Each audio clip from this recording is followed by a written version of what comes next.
intisari dari nasihat tersebut.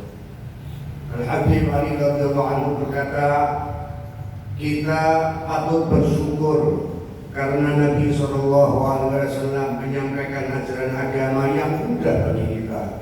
Syariatnya juga mudah dan tidak menjadi beban bagi pemeluknya. Nabi SAW adalah hamba yang paling mulia di sisi Allah. Tidak ada yang mengumpuli beliau, baik dari kalangan Nabi, Rasul maupun malaikat yang dekat dengan Allah kedudukannya. Karena ketinggian kedudukan ini, banyak di antara para Nabi dan Rasul yang ingin menjadi umat Nabi SAW.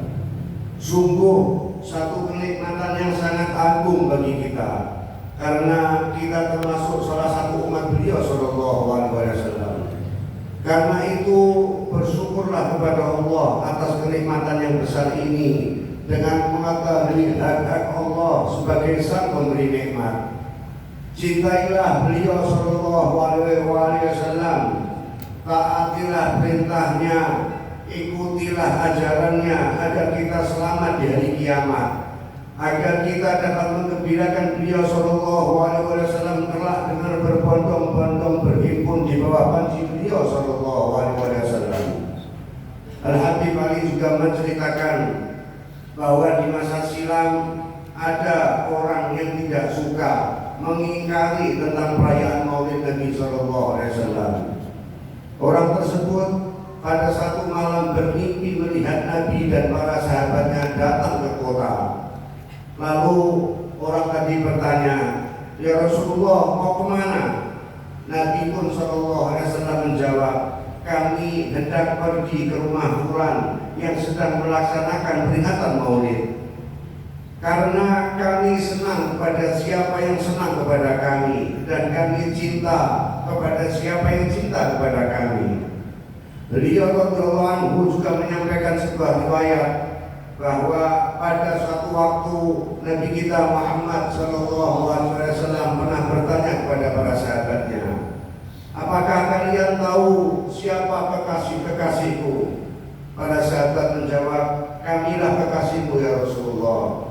Kemudian beliau SAW melanjutkan, "Kalian adalah sahabat-sahabatku, sedang kekasihku adalah manusia yang datang kelak di satu zaman. Mereka sangat merindukanku, mereka ingin melihatku walaupun dalam mimpi, dan mereka rela mengorbankan apapun juga untuk melihatku. Semoga Allah mengumpulkan kita semua bersama baginda Nabi SAW di dunia sampai di akhirat kelak." Demikian intisari dari nasihat Al-Habib Ali yang tadi kita dengarkan bersama. Hadirin rahimakumullah, peringatan Maulid di antara tujuan pokoknya agar tumbuh rasa cinta, agar tumbuh himmah, kemauan untuk mengamalkan sunnahnya, meneladani akhlaknya, memegang teguh ajarannya, hingga akhirnya akan bermuara kepada ketakwaan yang dilandasi dengan rasa taat dan cinta kepada Allah. Jadi tumbuhnya iman, takwa, cinta kepada Allah, semua itu bermula dari cinta kepada Nabi SAW. Mengapa demikian? Karena Nabilah satu-satunya jalan dan pintu menuju kepada Allah. Dalam sebuah hadits qudsi Allah Subhanahu wa taala berfirman, kurang lebih artinya, andai kata mereka melalui semua jalan, mohon dibukakan semua pintu, ma fatahtu lahum illa ya'tu khalfaka ya Muhammad. Tidak akan kubukakan bagi mereka kecuali mereka berjalan di belakangmu wahai Rasulullah. Hadits qudsi ini senafas dengan firman Allah, "Qul in kuntum tuhibbunallah fattabi'uni yuhibbukumullah wa yaghfir lakum dzunubakum." Katakanlah ya Rasulullah, jika kamu memang benar-benar mencintai Allah, maka ikutilah aku, yakni Nabi. Niscaya Allah mengasihi dan mengampuni dosa-dosamu. Ayat ini menjelaskan bahwa bila ada manusia muslim yang mau mencintai Allah, maka tidak ada jalan lain kecuali mengikuti Nabi SAW. Seseorang tidak akan mengikuti, tidak akan meniru, tidak akan meneladani juga peringatan Maulid yang mengingatkan agar umat tidak melupakan dan mencintai Nabi menjadi penting. Kenapa? Karena zaman kita sekarang ini tidak salah bila dikatakan sebagai jahiliyah modern. Bahkan dalam hal tertentu lebih jelek dari zaman jahiliyah dulu. Bila kita baca buku sejarah, perbuatan yang dianggap paling bejat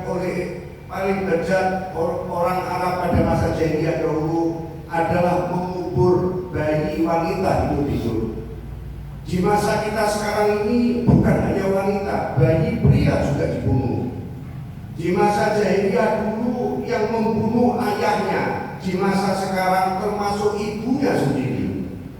Di masa jahiliyah dahulu bayi yang dibunuh dikubur. Di masa kita dibunuh dengan dibuang di sampah, ditenggelamkan, dicekik dan cara-cara yang biadab. Bahkan janin yang belum lahir juga dibunuh, dikeluarkan secara paksa aborsi. Bukan satu dua, ribuan terjadi di berbagai tempat. Pelaku pembunuhan bayi di masa jahiliyah adalah orang-orang kafir penyembah berhala. Sedang pelaku pembunuhan bayi janin di masa kita, pelakunya, dokternya, bidannya, sebagian, kalau Anda keberatan dikatakan mayoritas, adalah umat Nabi SAW, saudara-saudara kita sendiri umat Islam. Demikian pula dengan berbagai kerusakan lainnya, perzinaan, khamr, riba, kezaliman dan lain-lain, semuanya menyebar luas di kalangan umat. Hadirin rahimakumullah. Sebelum diutus menjadi Rasul, Nabi kita Muhammad SAW sangat prihatin dengan berbagai kerusakan yang ada di masa jahiliyah, hingga beliau menyendiri di Gua Hira dan akhirnya diutus menjadi Rasul untuk merubah keadaan, melakukan amar ma'ruf nahi munkar, mengingatkan dan mengajak manusia dari kegelapan menuju cahaya yang terang benderang. Bila demikian di masa jahiliyah modern seperti sekarang ini, siapa yang punya tanggung jawab? Apakah kita menunggu ada yang biar mendapatkan wahyu? Atau seseorang beralasan bukan urusan saya, yang penting keluarga saya, atau alasan-alasan yang lain? Setiap muslim, siapapun juga, termasuk kita, mempunyai kewajiban untuk merubah keadaan dengan melakukan amar ma'ruf nahi munkar. Dan karena ini juga kita disebut sebagai umat yang terbaik. Kuntum khaira ummatin ukhrijat linnas ta'muruna bil ma'ruf wa tanhauna 'anil munkar wa tu'minuna billah.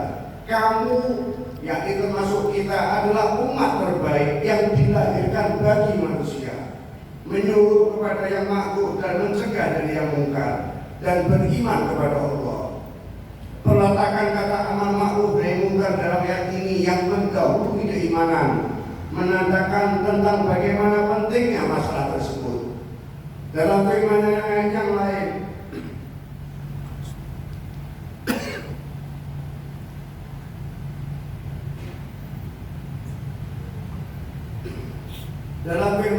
lain, wal mu'minuna wal mu'minat ba'duhum awliya'u ba'din ya'muruna bil ma'ruf wa yanhauna 'anil munkar wa yuqimuna as-shalah wa yu'tuna az-zakah wa yuti'una Allah wa rasulah.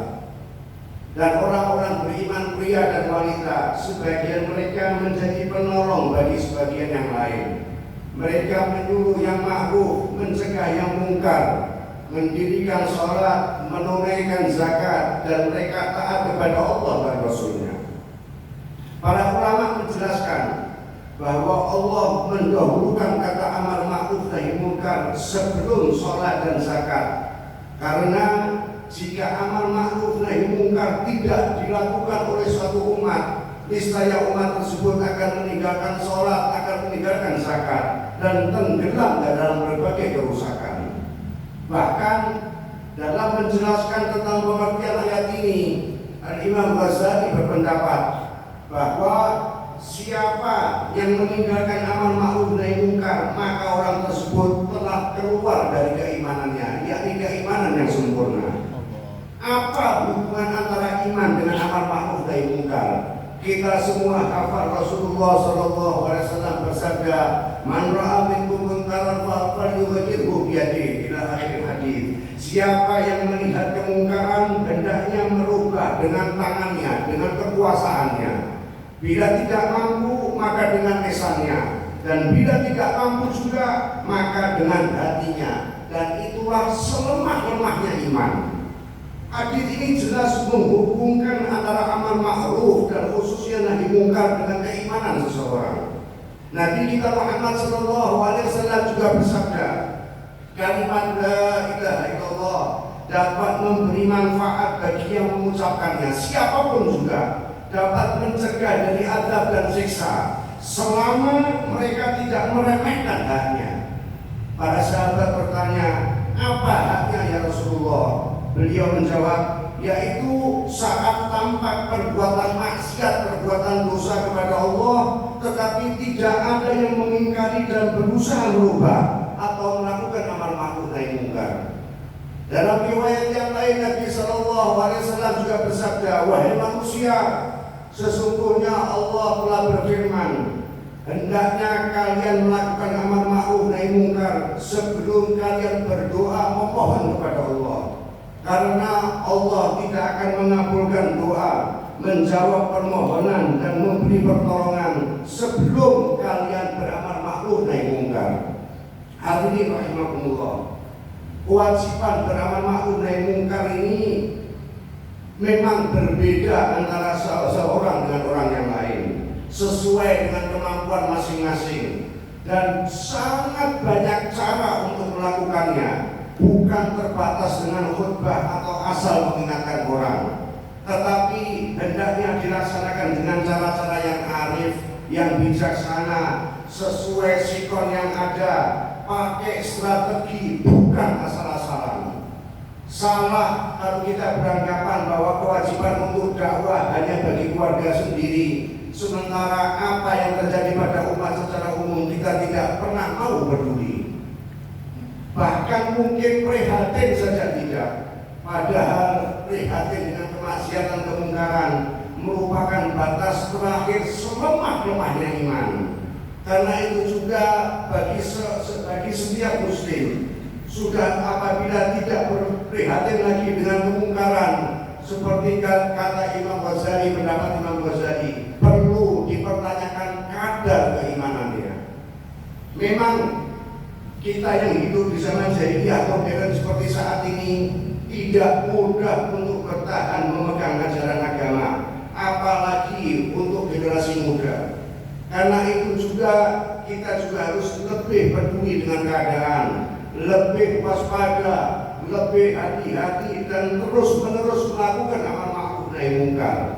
Yang memiliki ilmu dengan ilmunya, yang memiliki harta dengan hartanya, yang memiliki kekuasaan sebagai tokoh dengan ketokohan dan kekuasaannya, yang memiliki tenaga dengan tenaganya, saling bersatu untuk kemaslahatan umat. Inilah waktunya bagi kita untuk menunjukkan kepedulian kepada agama, berkorban untuk agama, menjalankan perintah Allah, dan sekaligus membuktikan kecintaan kepada Nabi SAW.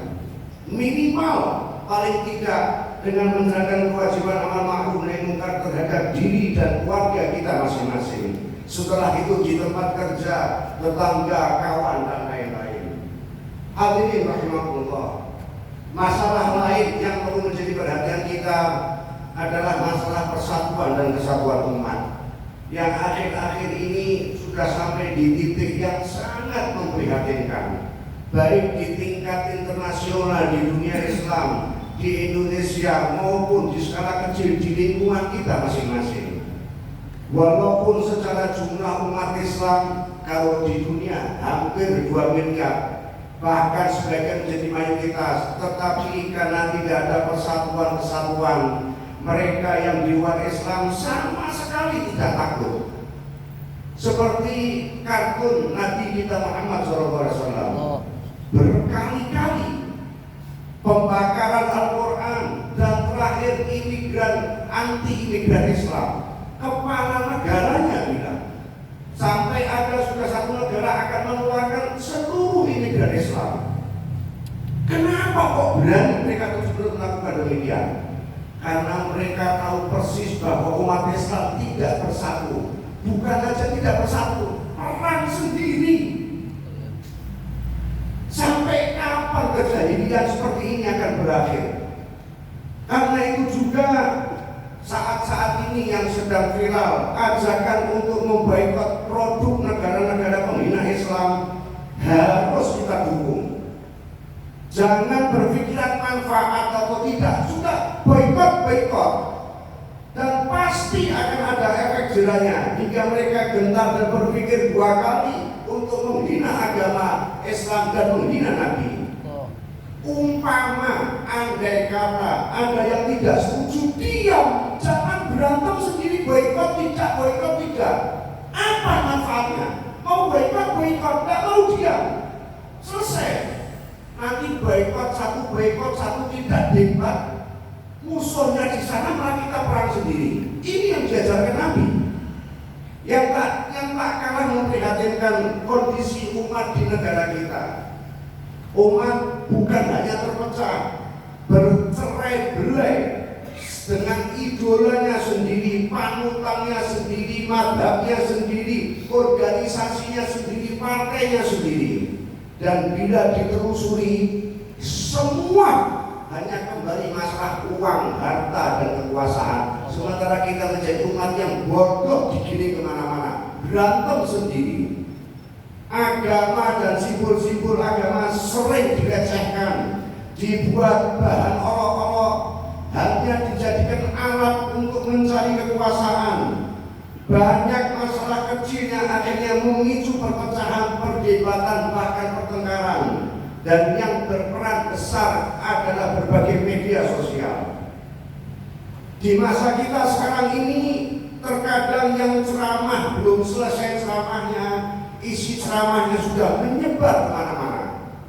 Bila niatnya baik untuk menyebarkan nasihat masih lumayan, tetapi sayangnya sebagian hanya mencari kesalahan penceramah, mencari celah untuk menyudutkan pendapat orang dan lain-lain. Apa yang terjadi kemudian? Majelis yang seharusnya berisi nasihat, berisi amar ma'ruf nahi mungkar, mengingatkan umat, berubah menjadi majelis yang membahas masalah itu terus. Dekat maulid, bahas maulid, bid'ah, boleh, tidak boleh. Nanti mau Natal boleh, tidak, muter itu aja, tidak pernah berhenti. Apa manfaatnya buat umat? Apakah iman takwa umat meningkat? Apakah umat jadi bersatu? Tidak. Umat tambah bingung, tambah berpecah belah, tambah debat, saling membela idola masing-masing, saling membela madhabnya, partainya, organisasinya. Karena itu juga yang perlu kita lakukan adalah memadamkan sumber-sumber bibit-bibit perpecahan kalangan umat. Jangan justru menyebarkan masalah yang akan memperkeruh suasana, memunculkan perdebatan, merusak persatuan. Kenapa kita ini tidak pernah menerima perbedaan? Apalagi dalam masalah istihad, fikih, pilihan partai, organisasi dan lain-lain. Padahal selamanya tidak mungkin umat akan bersatu dalam satu pendapat. Jadi silahkan jalan pendapat masing-masing tanpa perlu menyalahkan orang lain. Dan yang tak kalah penting, hendaknya kita tidak usah fanatik berlebih-lebihan untuk mencintai dan mengidolakan seseorang, siapapun juga orangnya. Siapa yang kita cintai hari ini mungkin minggu depan kita benci. Siapa orang yang kita sanjung-sanjung bulan lalu mungkin bulan ini kita caci maki. Ibnu Sina, seorang ulama dan ilmuwan besar Islam, memiliki seorang murid yang sangat mencintai dan mengaguminya. Melihat berbagai kelebihan, keluasan ilmu yang dimiliki Ibnu Sina, murid tadi sampai menganggap bahwa beliau tak kalah mulia dengan Nabi Shallallahu Alaihi Wasallam. Mengetahui anggapan muridnya ini, Ibnu Sina kecewa. Dia melihat ini terlihat pandai, padahal dia bukan orang yang pandai, orang yang bodoh. Tetapi dia menunggu waktu yang tepat untuk menegurnya. Pada suatu hari di musim dingin, beliau Ibnu Sina membangunkan si murid tadi agar menyediakan air panas untuk melakukan sholat tahajud. Si murid bangun, tetapi karena cuaca yang dingin dan masih mengantuk, ia tertidur lagi. Dibangunkan sekali lagi, begitu, bangun, tidur lagi, sampai 3 kali, dan akhirnya azan subuh berkumandang. Hingga Ibnu Sina tidak jadi melakukan sholat tahajud.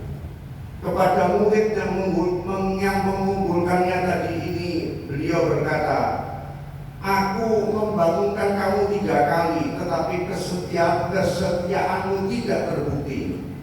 Anggapanmu bahwa aku lebih mulia dari Nabi Muhammad SAW terbantahkan dengan suara azan. Siapa yang membangunkan dia, yakni Muadzin? Siapa yang memerintahkan dia untuk melepas selimut di saat orang lain terlelap tidur? Lalu dengan susah payah dia menaiki menara untuk mengumandangkan azan. Itu semua pertanda bahwa Rasulullah SAW jauh lebih mulia dari semua umatnya, walaupun mereka ilmuwan atau apapun juga yang memiliki pengaruh. Muadzin bangun menaati Rasulullah setelah ratusan tahun beliau wafat.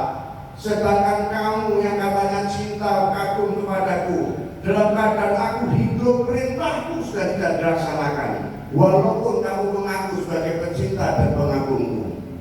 Penjelasan dunia ini akhirnya menyadarkan si murid bahwa kemuliaan, pengaruh, kebesaran Nabi SAW tak tertandingi oleh siapapun juga.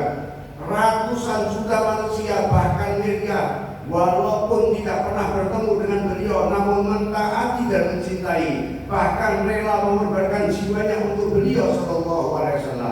Bila demikian, manusia, apa artinya manusia lain jika dibandingkan dengan Nabi SAW? Hadirin rahimakumullah, terakhir sebagai perenungan bagi kita, ajakan marilah kita kembali ke jalan Allah, kembali ke jalan para salaf, para aulia, para salihin. Mereka adalah manusia-manusia yang telah terbukti dan telah teruji semasa hidup hingga wafat dalam keadaan yang baik. Mereka adalah manusia-manusia yang mencintai Allah dan dicintai Allah. Mereka orang-orang yang cinta kepada Nabi dan dicintai oleh Nabi. Bahkan perhatian Nabi kepada mereka tidak pernah terputus, walaupun mereka hidup ratusan tahun setelah Nabi. Al-Imam Syadili radhiyallahu anhu pernah membaca sebuah hadis.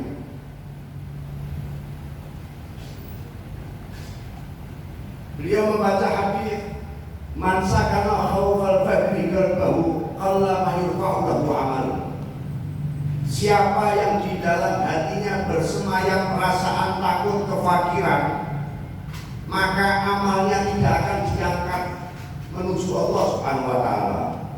Karena satu hadis ini, 1 tahun Imam Syadili khawatir, takut amalnya tidak diterima oleh Allah. Tetapi akhirnya beliau mimpi bertemu dengan Nabi SAW yang menjelaskan tentang apa maksud hadis ini.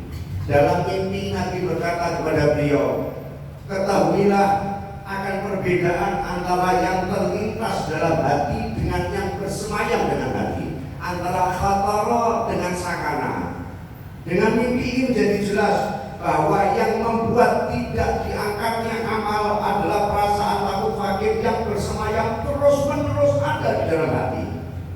Tetapi yang perlu kita perhatikan, dari mana Nabi mengetahui bahwa Imam Syadili khawatir? Dari mana Rasulullah tahu bahwa Imam Syadili bingung dengan hadis ini?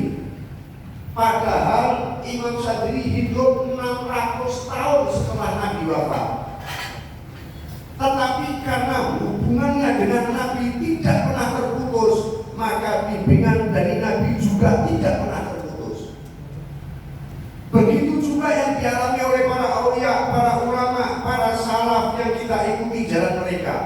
Dari Al-Imam Muhammad Al-Baqir dan seterusnya, sampai Sayyid Al-Faqih Muqaddam dan seterusnya, terus bersambung sampai kepada Al-Habib Abdullah bin Abdul Haddad, Al-Habib Umar Al-Attas, Al-Habib Ali Al-Habashi yang kita dengar nasihatnya tadi, dan terus hingga Al-Habib Abu Bakar As-Sigaf pendiri masjid ini. Mereka lah ulama yang patut kita ikuti langkah dan jalannya adalah mendekat kepada Allah dan mencintai Nabi Sallallahu Alaihi Wasallam. Mereka memiliki hubungan yang kuat dengan Nabi yang tidak terputus. Sebagai pengikut jalan mereka, sudah saatnya kita berpikir dan merenung, mengapa kita memiliki kedudukan tidak punya kedudukan yang sama dengan mereka. Kalau Imam Syafi'i bingung dengan hadis Nabi datang dalam mimpi, apakah seperti itu juga dengan kita? Baca hadis saja tidak kok bingung. Baca hadisnya tidak. Bila para aulia sering mimpi bertemu dengan Nabi, berapa kali Anda mimpi bertemu Nabi? Tidak usah bilang ya kodoh, terlalu tinggi mimpi aja lah. Padahal sebagian besar umur kita sudah 50 tahun, 60 tahun, 70 tahun. Kapan? Ya sampai mati tidak mimpi. Bila memang ada ikatan yang kuat, kenapa kita tidak pernah mimpi ketemu Nabi?